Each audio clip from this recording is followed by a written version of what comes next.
Welcome to the Slop Farm. Enjoy the video. In this video, I will explain how to set up your Kindle. First, let's get your new device ready for reading.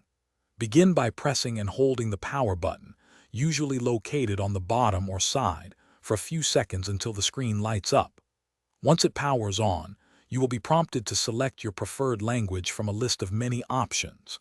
After choosing your language, connect to a Wi-Fi network by selecting it from the available networks and entering the password. This crucial step ensures your Kindle can access the internet for updates and content.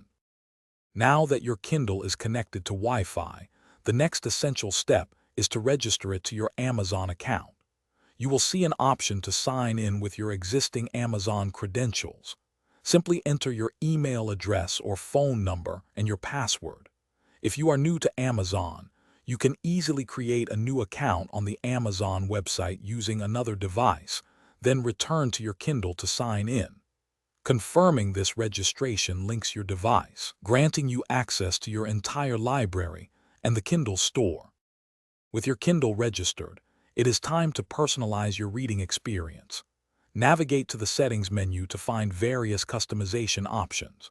You can easily adjust the font size and choose from several font styles to find what is most comfortable for your eyes.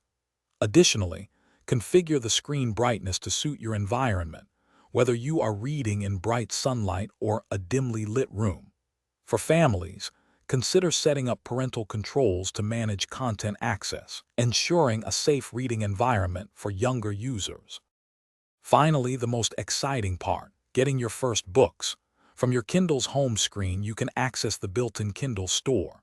Here, you can browse millions of titles, including bestsellers, new releases, and many free ebooks. Simply select a book, choose to purchase or download it, and it will appear in your library within moments. Remember to sync your device regularly to ensure all your content, including notes and highlights, is up to date across all your Amazon devices. Happy reading!